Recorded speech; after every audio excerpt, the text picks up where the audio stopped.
Hello friends, Bangalore തട്ടുകട പുതിയൊരു വീഡിയോയിലേക്ക് എല്ലാവരും സ്വാഗതം. ഒരു അരക്കപ്പ് അരിപ്പൊടി കൊണ്ട് ഒരു ഈസി ആയിട്ടും അത്ര തന്നെ ടേസ്റ്റോട് കൂടിയിട്ടുള്ള ഒരു ചിപ്സ് ആണ് നമ്മൾ ഇന്ന് ഉണ്ടാക്കാൻ പോകുന്നത്. അപ്പൊ അരിപ്പൊടി കൊണ്ടുള്ള അരക്കപ്പ് മാത്രം മതി, വേറെ ഇൻഗ്രീഡിയൻസ് ഒന്നും വേണ്ട. അപ്പൊ നമുക്ക് ആ വീഡിയോ അത് എങ്ങനെ ഉണ്ടാക്കുന്ന ചിപ്സ് എങ്ങനെ ഉണ്ടാക്കുന്നത് നമുക്ക് നോക്കാം.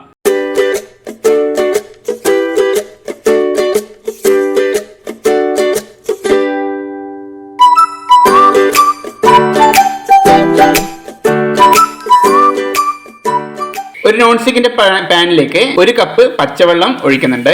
അതിലേക്ക് ആവശ്യത്തിന് ഉപ്പിടുക. വെള്ളം തിളച്ച് വരുമ്പോൾ അരക്കപ്പ് അരിപ്പൊടി, നൈസായിട്ട് അരിപ്പൊടി അരക്കപ്പ് ഇതിലേക്ക് ഇട്ട് നന്നായിട്ടൊന്ന് മിക്സ് ചെയ്ത് കൊടുക്കുക.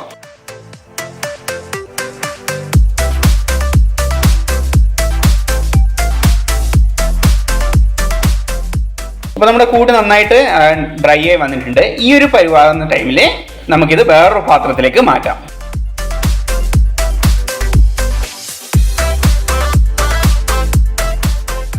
ചൂട് ചെറുതായിട്ടൊന്ന് കുറയുന്ന സമയത്ത് നമുക്ക് നന്നായിട്ടൊന്ന് കുഴച്ചെടുക്കാം.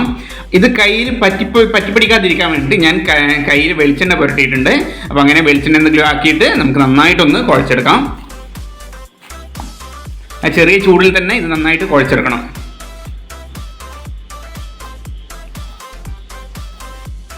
ഞാനിവിടെ നന്നായിട്ട് കുഴച്ചെടുത്തിട്ടുണ്ട്, നല്ല രീതിയിൽ തന്നെ കുഴഞ്ഞു വന്നിട്ടുണ്ട്. ഇനി നമുക്കിത് ഒരു ചപ്പാത്തി പലകയിലോ എവിടെയെങ്കിലും ഒരു നല്ല സ്ഥലത്തോ വെച്ച് നമുക്ക് നന്നായിട്ടൊന്ന് പരത്തിയെടുക്കണം. അപ്പം ഞാനിത് ഇവിടെ വെച്ചിട്ടാണ് പരത്തുന്നത്. അവിടെ എവിടെ നിന്നാണോ നിങ്ങൾ ചെയ്യുന്നത് കുറച്ചൊരു അരിപ്പൊടി തന്നെ വിതറുക. ഞാനതിന് ചെറിയൊരു ബൗളാക്കി മാറ്റിയിട്ടുണ്ട്, 2 പാർട്ടാക്കി മാറ്റിയിട്ടുണ്ട്. അപ്പോൾ ഒന്ന് നമുക്ക് ഇവിടെ വെച്ച് നന്നായിട്ടൊന്ന് പരത്തിയെടുക്കാം. അധികം നൈസായി പോകരുത്, അതുപോലെ തന്നെ അധികം കട്ടിയോ ആകരുത്.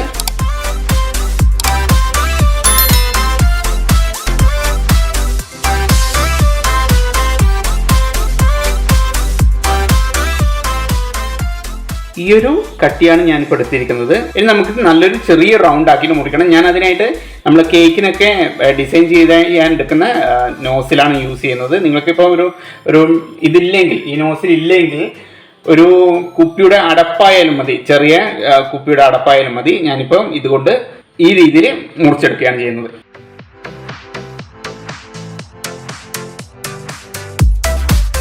അപ്പോൾ അടുത്തത് നമുക്കിതൊന്ന് ഫ്രൈ ചെയ്തെടുക്കണം. അതിനായിട്ട് ഞാനൊരു പാത്രത്തിൽ എണ്ണ നന്നായി നന്നായി തിളച്ച് വരുന്നുണ്ട്. അപ്പോൾ ഇതിലേക്ക് ഇട്ടിട്ട് നമുക്കിത് ഫ്രൈ ചെയ്തെടുക്കാം.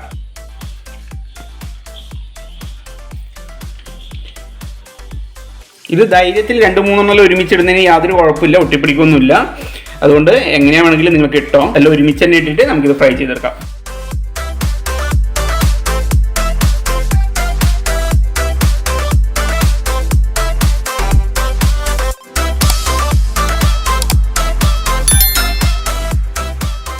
സ്റ്റൗ ഫുൾ ഫ്ലെയിമിൽ തന്നെ ഇട്ടിട്ട് നമുക്കിത് ഫ്രൈ ചെയ്തെടുക്കാം.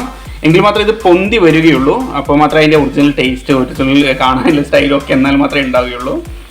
ഓക്കെ, ഇതൊരു ലൈറ്റ് ഗോൾഡൻ കളറാകുന്ന സമയത്ത് നമുക്കിത് ഇവിടുന്ന് വേറൊരു പാത്രത്തിലേക്ക് മാറ്റാം.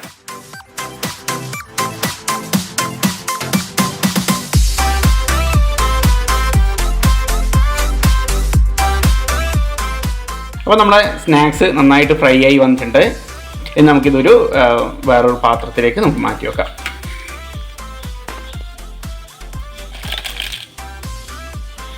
അപ്പോൾ ഇതുപോലെ തന്നെ നമുക്ക് ബാക്കിയുള്ളതും കൂടി നമുക്കൊന്ന് ഫ്രൈ ചെയ്തെടുക്കാം.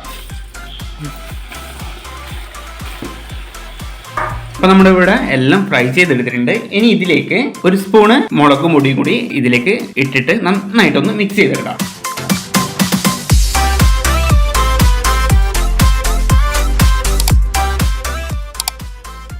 അപ്പം മുളക് പൊടി അങ്ങനെ എല്ലാ ചിപ്സിൻ്റെ മുകളിലും മുളക് പൊടി ആയിട്ടുണ്ട്.